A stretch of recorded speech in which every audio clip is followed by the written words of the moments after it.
Suits from Savile Row in London's Mayfair. Shoes from the English capital's St. James Street. These are but a few hubs of bespoke luxury as we know it. It's a story that seems to be edging closer home through a concept called made to measure. The Indian high-end consumer has all their lives been used to getting clothes tailored. So as luxury settled in, and they really came in around the year 2008-9, but as they realized after the initial heady rush of the first well of customers was getting over, they realized that the customers were seeking a bit more personalization. Small personalization details, maybe a monogramming detail, or maybe small stitch details. As we realized when we went looking for a three-piece suit at a Brooks Brothers pop-up store in Mumbai last year. Going through the options and fabrics, trying out the limited styles and zeroing in on one. Finally, to check a few weeks later if it all makes the cut. Though it's not bespoke, it still comes pretty close. Certainly fits better than a suit off the rack.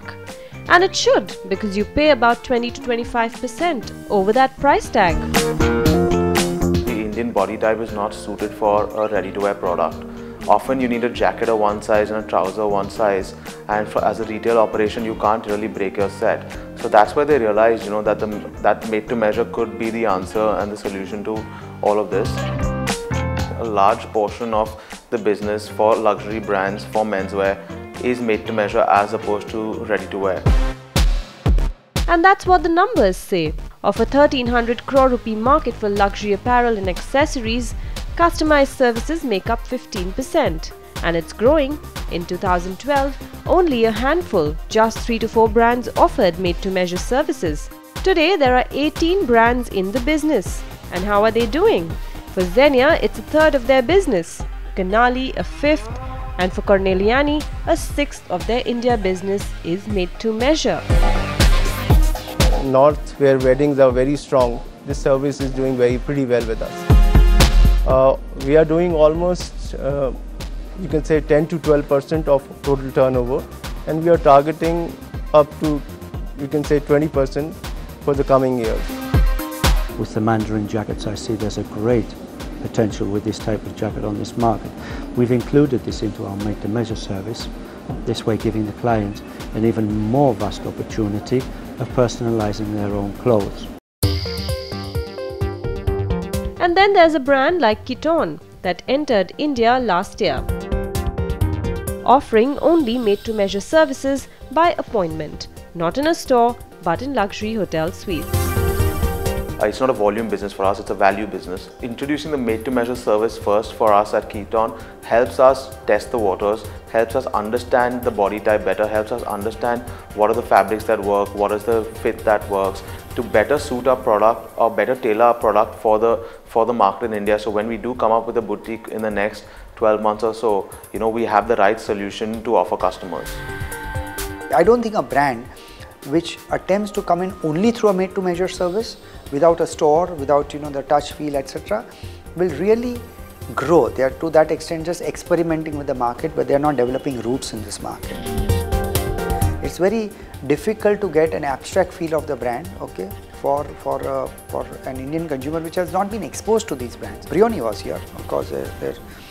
They had a fallout potentially with the partners that closed down, but Brioni also gave a good made-to-measure service, but Brioni opened stores and people recall Brioni because they engaged with the stores.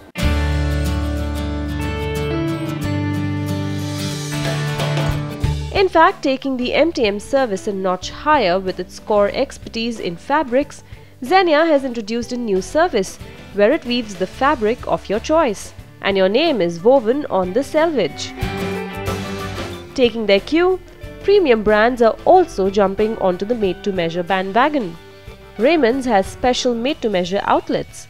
Van Heusen has launched My Fit, and Arvind Lifestyles has set up an MTM service called Create. Our initial investment into the model is just 20 crores in the first fiscal as we are building it out. As the business scales, we have a vision to achieve 1,000 crore revenue in 3 years. So while online platforms like Create are bringing in made-to-measure for women, the question is, why aren't others? And all these brands want to come here. They know that they're not going to sell a Chanel suit for sure. Who's going to wear it? What's selling are the beauty products. What's selling are the sunglasses, the accessories. Indian women want to wear Indian designers, and they want to wear foreign branded accessories. So they'll wear the Sabyasachi, or they'll wear the Tarun, or they'll wear me, but they'll wear the Dior shoe or the Birkin bag or whatever it is. Very rare that you see women wearing gowns at celebrations in India. So I think that's the reason why brands do not think it's commercially sensible for them to offer made-to-measure for Western wear for women in India. First foundation has to be to grow the apparel business, the garments business for the women's segment, and then bring in the element of made for you or bespoke or made to measure.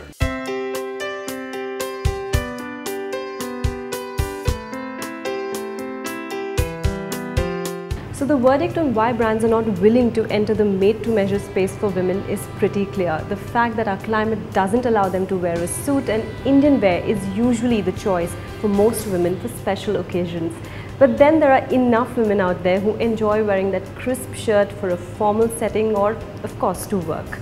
And thanks to startups like Bombay Shirt Company, options are opening up. I'm here to find myself a shirt. Let's see what's available. This is the one that I'm going to get myself custom made. It's a fun process. Since you've got a thinner face, let's go with something that's slightly wider. So we started off primarily for men. So very soon after we started, we got a whole host of requests from women asking why we don't do women's shirts. And when you think about it logically, there's no real reason why we shouldn't. I mean, more and more women require shirts nowadays, especially in the workplace. That being said, we're still known primarily as a menswear brand, so the ratio is obviously heavily skewed towards our male customers. The next big thing in the made-to-measure lineup, of course, could be shoes. Already, we've seen pop-ups of Diamond Walker and more recently, John Lobb. Then there are buttons, cufflinks and brooches to consider. The exquisite company set up by the young Arpit Mantri seeks to service those with an eye for detail. So from choosing between silver or gold as a metal to an insignia carved on enamel, it seems we'll soon get almost anything made to measure.